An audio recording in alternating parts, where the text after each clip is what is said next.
Dagda of Augusta Fulcherov is Mish Biog. Hello, and you're very welcome. I'm the little storyteller, and we are at the mid of the month, which means we are at Patreon Insider time again. And because we're at the mid month, it is the committed club members who were receiving the latest audio recording of my stories. So the recording is for a tale I wrote called The Price of False Judgment. And the kind of inside view on this one is kind of a little bit layered in a couple of different directions. Um, so the story is released and available, as I said, to the committed club members there today. But it follows, and this is a weird one because I actually kind of linked the story to one of my previous tales. So the previous tale was a just reward for labours given, which would have been in the audio package there a couple of months ago. Um, and it's the tale, it's my retelling of the judgment of Bresh over the incident with Cregin Bale. So in the Irish folklore, we have the Bress known as Bress the Beautiful, the half Fomorian, half Tuatha Danann king of Ireland, who takes over after Nuada lost his arm. But Bress is not a righteous king. He's biased. He places the Tuatha Danann champions under oppression, taxation on everything, like the grain, the kine, the cows, and it even says the very smoke from the chimneys, or the very smoke from the fires. All of it was taxed for the Fomorians. So in this period, Dagda is labouring very heavily in what at that time is Rath Bresh, which is Tara, to build the fortifications. So he's labouring as a land shaper, like he's ditch digging literally. Um, and at the same time, this Fomorian bard is in his house, and every night he kind of exhorts or kind of threatens Dagda in order to kind of take away like a portion of his meal, a third actually of his meal. So that's the previous story about that, and the angle I took was the judgment of Bresh, because Bresh places a judgment against the Dagda of murder. But it wasn't murder, it was death by misadventure, because Cregin Bale kind of choked to death on 3 gold coins that were placed inside the meal. So in essence, if he had have just not been gluttonous, he could have had the 3 gold coins and carried on, except by just shoving the food into him, he choked and died. Now it's a grey area, to be honest, because you know the gold coins were placed in the meal for the fact that he could have had. So it's one of those kind of grey areas. Angus came up with the idea, um, and they carried it out. So, but the judgment really is one of the kind of the underlying breakpoints for Bress as king, because in the ancient Irish stories, the judgment of the king had to be kingly. And in the lore, in the this is all the precursor to Casmag Tura 2, the second Battle of Moytura. Um, it actually, like, he places this judgment on Bress, the king, places his judgment on the Dagda. And the Dagda is like, that is a princely judgment you have given. And that's the actual words, because it's not a kingly judgment, because the king's judgment needs to be right.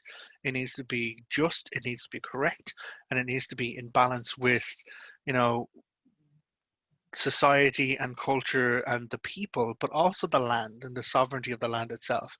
And so it's that kind of breaking of the right judgment or kingly judgment, which begins to show the cracks in Bress's rule. Um, it's actually his inhospitality towards the bard, which is the coffin nail on that, because the bard then satirizes Bress and says there is no hospitality in the house of Bress, which then undermines him completely, and he's no longer fit to be king. But the story today, The Price of False Judgment, was a very interesting one for me, because it was one of the first times I considered the impact. Because we have this circumstance, we have this tale where the Dagda is placed on trial, in essence, and he knows all of the ancient rules. He knows that to undermine a king and a kingly judgment is to just show those cracks. It is to kind of break that apart. And so what we have in the original lore is just that is it. Bress then kind of steps away and goes to recruit Fomorian invaders, and Nuada, with his arm restored, steps back in as king. What the story I wrote, The Price of False Judgment, and the audio one that I've recorded for you today, is the idea of impact, the idea of consequence, because there is nothing that exists without consequence. And so it's my exploration of the Dagda dealing with the consequences of his actions. By calling out, by proving that Baresh is not kingly, it's only going to go one way. It can't kind of just resolve all happily and it'll be happy ever after. It can only lead to harm and damage. So that is the exploration in regards to the story. Another element which kind of surprised me in the writing of it, because a lot of these a lot of times I kind of write and craft these stories. I'm in what's known as a state of flow. Anyone who has not seen Blind Boys podcast, I would 100% recommend that. But I fully agree that I do the same sometimes. Either it's subconscious flow of creativity from me, or in some cases, God bothered into, this expressive writing or messages that I need to get across. But what actually came out of this is the Dagda's kind of journey is a full kind of process of him going through the steps, and I take him through into the other world through a cave, and that cave is actually the cave of Uvnagotch, the cave of the cats over in Roscommon.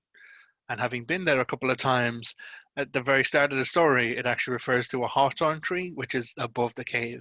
And as much as I talk about it taking its price in blood from the Dagda, every time I am there, it takes its price of fucking blood from me. So it's interesting how, well, sometimes it's intentional, but sometimes it's just that is the elements of the story that come forward. So the process that Dagda goes through, the kind of journey mechanism, the whole kind of passing through the darkness inside himself, passing over into the other world along his own track, and then passing back, um, is a recognized journey technique that was created by Lora O'Brien from the Irish Pagan School. So if any of this seems to resonate with you, either if you're aware of that journey technique, you might kind of pick up on some of the beats in this story. But if you're not aware of that, I would recommend going over, because as an active kind of active kind of process of internal meditation, or kind of awareness of self and self work, to then transition into awareness of collective unconscious or greater, or on sale Ella, the other life or the other world. It's a really, really good technique that I've used myself on many occasions, and many people have used as well. So you can find that. I'll probably put a link in the description there below so you can find that. But it's guided journeys with Lora O'Brien in the Irish Pagan School. So there's a couple of different beats that inform into my stories. A lot of it, as I said, written in a state of flow, or maybe what's the word? I don't like to think that I'm, a God narrative, a God vessel for like automatic writing or anything like that at all.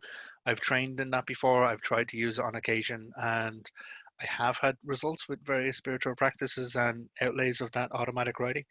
Um, and as much as I would like to say that no, that is not how I write my stories, it's entirely possible that elements of that do come true in my stories. Um, I suppose the biggest thing really that I hope comes through in my stories is some enjoyment, some interesting kind of thought processes, and my relationship with the God that I work for, the Dagda. So, Gaurav Mahagas, thank you very, very much for being here, and thank you for joining me for the Patreon Insider today.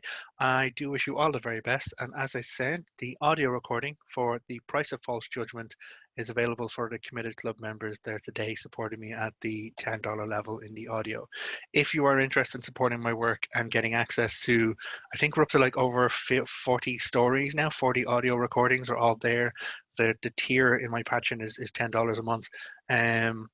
There's over like 50 or 60 stories, written stories, for the $5 a month, and there's a new story absolutely every month and a new audio recording every month. All of this really helps kind of me carrying on doing this work, and I'm very, very grateful to my patrons for the support. Gaurav Mahagat, thank you. August Long. Goodbye.